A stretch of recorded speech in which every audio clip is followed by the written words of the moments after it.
بسم اللہ الرحمن الرحیم۔ السلام علیکم۔ امید ہے کہ آپ سب صحت و ایمان کی بہترین حالت میں ہوں گے۔ ایک ایسی مقدس دیوار جو یہودیوں کے لیے اتنی ہی مقدس ہے جتنا مسلمانوں کے لیے خانہ کعبہ، جس کے سامنے ایک مذہبی فریضہ کے طور پر وہ 2000 سال سے رو رو کر دعائیں کرتے ہیں، اور اسی لیے اس دیوار کا نام دیوار گریہ پڑ گیا۔ آخر اس دیوار کے اندر ایسا کیا خاص ہے، اس کی تاریخ کیا ہے، اور یہودی یہاں پر آ کر کیا دعائیں کرتے ہیں، انہیں کس مسیحا کا انتظار ہے، اور آنے والے وقتوں کے اندر اس دیوار سے متعلق وہ کیا ارادے رکھتے ہیں، یہ سب باتیں آج کی اس ویڈیو میں ہم آپ سے شیئر کریں گے، لہٰذا ویڈیو کو سکپ کیے بغیر دیکھیں، کیونکہ اس دیوار گریہ کی تاریخ فلسطین کے اندر موجودہ کشیدہ حالات اور مستقبل میں ہونے والی تیسری عالمی جنگ سے جڑے ہوئے ہیں۔ دیوار گریہ دراصل ہیکل سلیمانی کی تباہی میں بچ جانے والی ایک دیوار ہے، یا اس کی بنیاد کا بچ جانے والا آخری حصہ ہے، جو یہودیوں کی پہلی مقدس ترین عبادت کی جگہ تھی، اور اسے تابوت سکینہ کے رکھنے کے لیے اور عبادت کے لیے حضرت داؤد علیہ السلام نے پہلی بار تعمیر کروانا شروع کیا، جو اس وقت یہودی قوم یا بنی اسرائیل کے حکمران تھے۔ وہ اسے اپنی زندگی میں مکمل نہ کر سکے، لہٰذا آپ علیہ السلام کے بیٹے حضرت سلیمان علیہ السلام نے اسے جنات سے مکمل کروایا، اور انہی کے نام پر اسے ہیکل سلیمانی کہتے ہیں، کیونکہ اپنے والد حضرت داؤد علیہ السلام کی طرح وہ بھی پیغمبر تھے، جنہیں اللہ رب العزت کی طرف سے عظیم بادشاہت سے نوازا گیا تھا، اور ایسی بادشاہت قیامت تک کسی اور کو نہیں ملے گی، اور اس حکومت کا مرکز تھا یروشلم شہر۔ ہیکل سلیمانی کی تعمیر سے پہلے یہودیوں کے ہاں کسی بھی قسم کے باقاعدہ ہیکل کا نہ کوئی تصور تھا اور نہ کوئی وجود۔ اس قوم کی بدوؤں والی خانہ بدوش زندگی تھی، اور ان کا ہیکل یا معبد صرف ایک خیمہ ہوا کرتا تھا، جس میں تابوت سکینہ رکھا ہوتا، اور اسی طرف منہ کر کے یہ عبادت کیا کرتے، کیونکہ تابوت سکینہ جنت سے بھیجا گیا ایک مقدس ترین صندوق تھا، جو کہ نبیوں کو بطور وراثت ملتا رہا، یہاں تک کہ حضرت موسیٰ علیہ السلام تک پہنچا، اور اس صندوق کے اندر حضرت موسیٰ علیہ السلام کا عصا مبارک، من و سلوہ اور دوسرے پیغمبروں کی یادگاریں اور تبرکات تھے، اور یہودی اس تابوت کی برکت سے اسے سامنے رکھ کر دعا کر کے ہر قسم کی مصیبت اور پریشانی کو حل کر لیا کرتے۔ مختلف قوموں کے ساتھ جنگوں کے دوران اس صندوق کو یہ اپنے لشکر کے آگے رکھا کرتے، جس کی برکت سے اللہ رب العزت انہیں دشمن پر فتح عطا کر دیتا۔ اس صندوق کے لیے حضرت داؤد علیہ السلام نے ہیکل کو تعمیر کرنے کا سوچا، مگر دوسری بار یہودی قوم کی بدعمالیوں کی وجہ سے ٹائٹس نامی بادشاہ نے یروشلم پر حملہ کر کے اس ہیکل کی اینٹ سے اینٹ بجا دی، اور ہیکل سلیمانی کو تباہ کر دیا، جس کے بعد یہ تابوت سکینہ ایسا غائب ہوا کہ آج تک نہیں ملا، اور ہیکل کی صرف ایک دیوار باقی رہ گئی، جسے دیوار گریہ کہتے ہیں۔ حضرت سلیمان علیہ السلام نے اپنے دور حکومت کے چوتھے سال کے اندر اس ہیکل کی تعمیر کا باقاعدہ آغاز کیا، اور آج اس کی بناوٹ اور مضبوطی سے اندازہ لگایا جا سکتا ہے کہ یہ تعمیر انسانوں کے بس کی بات بالکل نہیں تھی، کیونکہ اتنے بڑے اور بھاری پتھروں کو ان جنات کی طاقت سے چنا گیا تھا، اور حضرت سلیمان علیہ السلام کی روح اللہ رب العزت نے دوران عبادت ہی قبض کر لی، لیکن وجہ کچھ اس طرح بنی کہ آپ علیہ السلام ایک لکڑی پر سر اور کمر رکھ کر عبادت میں مصروف ہو گئے، اور اسی دوران اللہ رب العزت سے جا ملے، اور یوں جنات کو آپ علیہ السلام کی وفات کا علم نہ ہو سکا، اور وہ یہی سمجھتے رہے کہ آپ ابھی بھی عبادت میں ہی مصروف ہیں، جبکہ آپ علیہ السلام کا انتقال ہو چکا تھا۔ یہ ہیکل، معبد یا مسجد بہت ہی عالی شان، وسیع و عریض تعمیر کی گئی۔ حضرت سلیمان علیہ السلام کی وفات کے بعد اس کے اندر 3 حصے کر دیے گئے۔ باہر کے حصے کے اندر عام لوگ عبادت کیا کرتے، اس سے اگلے حصے میں علماء کرام جو کہ نبیوں کی اولاد میں سے ہوتے، اور اس سے اگلے حصے کو انتہائی مقدس سمجھا جاتا، کیونکہ اس میں تابوت سکینہ رکھا گیا تھا، اسی لیے یہاں پر کسی کو بھی داخل ہونے کی اجازت نہ تھی، سوائے اس وقت کے سب سے بڑے عالم یا پیشے امام کے۔ اسی دوران بنی اسرائیل کے اندر کئی پیغمبر ان لوگوں کی ہدایت کے لیے آتے رہے، لیکن یہ قوم بد سے بدتر ہوتی رہی۔ یہ کسی بھی طرح اپنے گناہوں سے توبہ طائب ہونے یا ان کو ترک کرنے کے لیے تیار نہیں تھی۔ یہ ایک طرف تو عبادت کیا کرتے، تو دوسری طرف اللہ رب العزت کے احکامات کی کھلم کھلا خلاف ورزی بھی کرتے تھے۔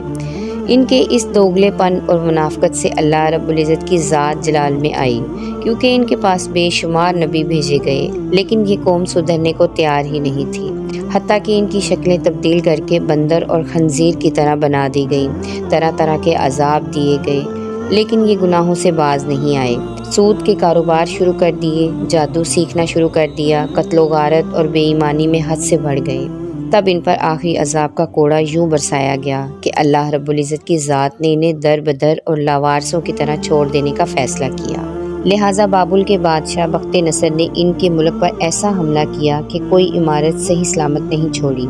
ہیکل سلیمانی مکمل طور پر تباہ و برباد کر کے رکھ دیا اور ہیکل میں سے تابوت سکینہ نکالا اور اپنے ساتھ لے گیا۔ اس نے تقریباً 6 لاکھ یہودیوں کو قتل کیا اور 2 لاکھ کے قریب یہودیوں کو قیدی بنا کر اپنے ساتھ لے گیا۔ شہر سے باہر اس نے یہودی غلاموں کی ایک بستی تعمیر کی جس کا نام تلبیب رکھا گیا۔ 70 سال تک ہیکل سلیمانی صفحہ ہستی سے یوں ہی مٹا رہا۔ دوسری طرف بخت نصر نے تابوت سکینہ کی شدید بے حرمتی کی اور اسے کسی گندگی والی جگہ پر پھینک دیا۔ روایات میں ہے کہ بخت نصر کی اس حرکت کا عذاب اس کے پورے ملک کو ملا، اس طرح سے کہ ایران کے بادشاہ سائرس نے، جنہیں قرآن کے اندر ذوالقرنین کے نام سے بھی جانا جاتا ہے، وہ نیک انسان جنہوں نے یاجوج ماجوج کے لیے دیوار یا بند تعمیر کیا، انہوں نے بابل کے شہر عراق پر حملہ کر دیا اور بابل کے بادشاہ کو شکست فاش کر کے بابل کی سلطنت کا مکمل خاتمہ کر دیا۔ سائرس ایک نرم دل اور انصاف پسند حکمران تھے۔ انہوں نے تل ابیب کے تمام قیدیوں کو آزاد کر کے ان کو واپس یروشلم جانے کی دعوت دے دی اور ساتھ میں ان کو ہیکل کی نئے سرے سے تعمیر کی دعوت بھی دے دی گئی، یہاں تک کہ انہوں نے اس تعمیر کے اندر ہر طرح کی مدد فراہم کرنے کا وعدہ بھی کر لیا۔ چنانچہ ہیکل کی دوسری مرتبہ تعمیر شروع ہوئی، لیکن اس بار اس میں تابوت سکینہ نہیں ملا۔ اس کے بارے میں آج تک معلوم نہیں ہو سکا کہ بخت نصر نے اس کا کیا کیا۔ کچھ روایات میں آتا ہے کہ اس مقدس صندوق کی مزید توہین ہونے سے بچانے کے لیے اللہ رب العزت کے حکم سے اسے کسی محفوظ مقام پر موزانہ طور پر چھپا دیا گیا، جس کا کسی انسان کو علم نہیں، لیکن یہودی اس کی تلاش میں اس قدر پاگل ہو چکے ہیں کہ اس میں پوری زمین کو کھودنا پڑے تو وہ یہ کرنے کے لیے بھی تیار ہیں۔ یوں دوسری مرتبہ ہیکل کی تعمیر کے بعد وقت گزرتا رہا، یہاں تک کہ کچھ عرصے کے بعد حضرت عیسیٰ علیہ السلام کا ظہور ہوا۔ اللہ رب العزت کے اس رسول پر ایک بار پھر یہودیوں نے حسب معمول ان کی منافقت اور حضرت عیسیٰ علیہ السلام کا یہود کے علماء کو آئینہ دکھانے پر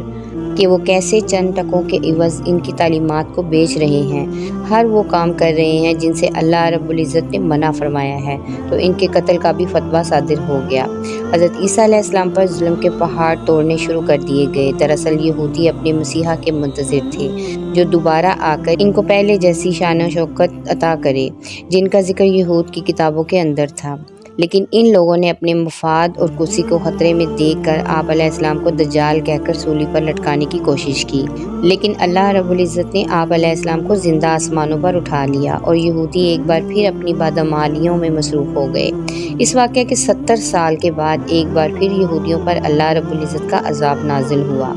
اور اس بار اس عذاب کا نام تھا ٹائٹس۔ یہ رومی جرنیل بابل کے بادشاہ بخت نصر سے بھی زیادہ ظالم و جابر ثابت ہوا۔ اس نے صرف ایک دن کے اندر لاکھوں یہودیوں کو قتل کر دیا۔ اس نے ہیکل سلیمانی کی اینٹ سے اینٹ بجا دی اور یہودیوں کو ہمیشہ کے لیے یروشلم سے باہر نکال دیا گیا۔ یہودی پوری دنیا کے اندر بکھر کر اور رسوا ہو کر رہ گئے، اور یوں 1900 سال تک در بدر بھٹکنے کے بعد برطانیہ نے جب فلسطین پر قبضہ کیا تو زبردستی اسرائیل کو فلسطین پر مسلط کر دیا، اور یوں صدیوں سے دھکے کھانے والی قوم کو ایک بار پھر سے اس ملک اسرائیل کے اندر اکٹھے ہونے اور رہنے کی اجازت مل گئی۔ لیکن یہ قوم اپنی 1000 سال پرانی گندی فطرت سے باز پھر بھی نہ آئی، اور برطانیہ کے زبردستی مسلط کیے ہوئے اسرائیل تک محدود نہیں رہے، بلکہ ایک بار پھر سے ہمسایہ ملکوں کے لیے اپنی فطرت سے مجبور ہو کر مصیبت بننے لگے۔ 5 جون 1967 کو اس نے شام کی گولان کی پہاڑیوں پر قبضہ کر لیا۔ 1968 میں اردن کے مغربی کنارے پر قابض ہو گئے۔ اسی سال مصر کے علاقے پر بھی کنٹرول حاصل کر لیا۔ آج اس قوم کے خرافات اور پھرتیاں دیکھ کر اندازہ ہوتا ہے کہ آج سے 2-3 ہزار سال پہلے یہ کس قدر خرافاتی اور سازشی رہے ہوں گے، جس کی وجہ سے اللہ رب العزت نے ان پر لعنت کر دی تھی۔ مسلمان ممالک کی بزدلی کی وجہ سے اس نے پوری دنیا کے مسلمان ممالک کے اندر آگ لگا کر رکھ دی ہے، اور ان کا اگلا مشن جلد از جلد اسی ہیکل کی تعمیر ہے، اور اس ہیکل کے اندر تخت داؤد اور تابوت سکینہ کو دوبارہ رکھنا ہے، تاکہ ایک بار پھر سے اپنے مسیحا کے آنے پر پوری دنیا پر اپنی حکومت قائم کر سکے۔ اور ان کا یہ مسیحا اب ہوگا دجال، جو اپنے آپ کو مسیحا کہے گا، لیکن مسیحا تو حضرت عیسیٰ علیہ السلام پہلے گزر چکے ہیں۔ اور یہ مسیحا جھوٹا ہوگا جسے دجال کہتے ہیں۔ یہودی یہ کام انتہائی تیز رفتاری سے کر رہے ہیں جس کا نام ہے گریٹر اسرائیل کی تعمیر۔ یہ ایک پورا پلان ہے جس کے مطابق پوری دنیا سے یہودیوں کو اکٹھا کر کے ایک الگ گریٹر اسرائیل کی ریاست کو تعمیر کرنا ہے۔ ہیکل سلیمانی کی تیسری مرتبہ تعمیر کے نتیجے میں یہ پوری دنیا تیسری عالمی جنگ کی آگ کے اندر لپٹ جائے گی، کیونکہ اس ہیکل کو تعمیر کرنے کے لیے مسجد اقصی کو شہید کرنا پڑے گا اور اس کی بنیادوں پر ہی اسے تعمیر کرنے کا نقشہ بھی ان کے پاس تیار ہے۔ سابق امریکی صدر ڈونلڈ ٹرمپ کا اسرائیل کے دارالخلافہ کی تبدیلی کا اعلان بھی اسی سلسلے کی ایک کڑی ہے، لیکن مسلمان قوم اور ملکوں کو اس کی کوئی پرواہ نہیں ہے، کیونکہ ان کا ملک تو محفوظ ہے، ان کے اثاثے بھی محفوظ ہیں، لیکن مسلمان قوم اور ملکوں کو اس کی کوئی پرواہ نہیں ہے۔ آپ اندازہ لگائیں کہ یہودیوں کو جس تل ابیب بستی کے اندر بخت نصر بادشاہ نے قیدی بنا کر رکھا تھا، یہودی آج تک اسے نہیں بھولے۔ انہوں نے اسرائیل بنانے کے بعد اپنے ایک شہر کا نام تل ابیب رکھ لیا ہے، جبکہ ہم مسلمان تو اس مسجد اقصی کو بھی بھول چکے ہیں جہاں ہمارے پیارے نبی حضرت محمد صلی اللہ علیہ وآلہ وسلم نے معراج کا سفر شروع کیا تھا۔ مسجد الحرام سے آپ صلی اللہ علیہ وآلہ وسلم براق پر سوار ہوئے اور اپنی سواری کو مسجد اقصی کے پاس ایک جگہ پر باندھا جہاں پر آج قبۃ الصخرہ یا سنہری گنبد موجود ہے، اور وہاں سے آسمان کے سفر یعنی معراج پر تشریف لے گئے۔ حضرت عمر رضی اللہ تعالیٰ عنہ کے دور میں جب یروشلم فتح ہوا، تب نہ صرف تمام عیسائیوں کو عام معافی دے دی گئی بلکہ یہودیوں کو بھی برابری کے حقوق دیے گئے، قیدیوں کو رہا کر دیا گیا اور اسے ہیکل سلیمانی کی مغربی دیوار سمیت تمام علاقوں کو مقدس قرار دے دیا گیا، اور اسی دوران مسجد الاقصی کی تعمیر بھی کی گئی۔ مغربی دیوار کو مضبوط کیا گیا اور تمام انتظامات یہودیوں کو سونپ دیے گئے۔ یہودی آج تک اس ہیکل کی بچ جانے والی دیوار کو ہاتھ لگا کر گڑ گڑاتے ہیں اور روتے پیٹتے ہیں، توبہ اور معافیاں طلب کرتے ہیں، مگر آج بھی اپنی مکار فطرت سے باز بالکل نہیں آئے، یعنی بینکنگ کا سود کا نظام بھی چلا رہے ہیں، سازشیں کر کے مسلمانوں کا خون بھی بہا رہے ہیں، ان کے علاقوں پر قبضے بھی کر رہے ہیں، دنیا کے وسائل پر بھی قبضہ کر رہے ہیں، مگر پھر بھی مظلوم بن کر دیوار گریہ کے سامنے معافیاں بھی مانگ رہے ہیں،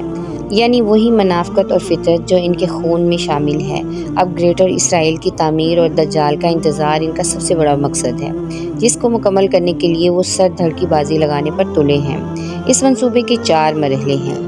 پہلے نمبر پر مسلمانوں کے 2 اہم ترین مقدس مقامات کو گرانا، یعنی مسجد اقصی اور قبۃ الصخرہ۔ دوسرے نمبر پر ہیکل سلیمانی کی تعمیر، جس کے بعد سب سے بڑی اور خوفناک جنگ ہوگی جسے جنگ ہرمجدون کہتے ہیں، اور چوتھے نمبر پر حضرت داؤد علیہ السلام کی تاج پوشی کے لیے استعمال ہونے والے پتھر تھرون آف ریبٹ کو اس گمشدہ ہیکل کے اندر رکھ کر دجال کی تاج پوشی کرنا، جو ان کی حکومت حضرت سلیمان علیہ السلام کی طرح پوری دنیا پر ایک بار پھر سے قائم کر دے گا۔ اس پورے پلان کو 1897 کے اندر بنایا گیا، اسے پروٹوکول آف زائدین کہتے ہیں۔ اسی دوران گریٹر اسرائیل کا نقشہ بھی تیار ہوا، اور اسی نقشے کے اندر ایک بڑے سانپ کو ان تمام علاقوں کو اپنی گرفت میں لیے ہوئے دکھایا گیا ہے، جو کہ گریٹر اسرائیل کے نقشے کے اندر شامل ہیں۔ دنیا بھر میں کل 1.5 کروڑ یہودی ہیں، جن میں سے صرف 35 لاکھ اسرائیل میں آباد ہیں۔ انہوں نے دنیا بھر کے یہودیوں کو اسرائیل لا کر آباد کرنا ہے، جس کے لیے انہیں جگہ چاہیے، اور اسی لیے وہ گریٹر اسرائیل بنا رہے ہیں۔ اور دوسرا یہ کہ انہیں تیسری عالمی جنگ یا جنگ ہرمجدون کے لیے تمام یہودیوں کو ایک جگہ پر اکٹھا بھی کرنا ہے، کیونکہ اس جنگ کا نام اسرائیل کے اندر مجیدو نامی ایک پہاڑی ہے اور اس کے ارد گرد کے علاقے کو بتایا جاتا ہے، جس کا ذکر بائبل میں بھی موجود ہے۔ 1900 سالوں سے یہودیوں کا خانہ کعبہ گرا پڑا ہے، جسے وہ تعمیر کرنا چاہتے ہیں، اور تعمیر کرنا چاہتے ہیں مسجد اقصی کی بنیادوں پر۔ دنیا بھر میں یہودیوں کی تعداد 1.5 کروڑ کے قریب ہے،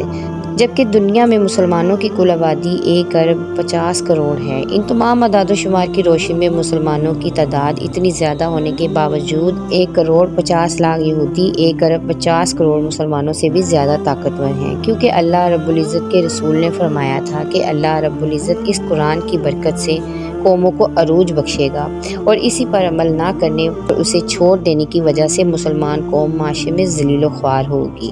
آج دنیا بھر میں مسلمانوں کے زوال کی سب سے بڑی وجہ یہی ہے کہ ہم نے قرآن اور اس کی تعلیمات کو زندگیوں سے نکال دیا ہے۔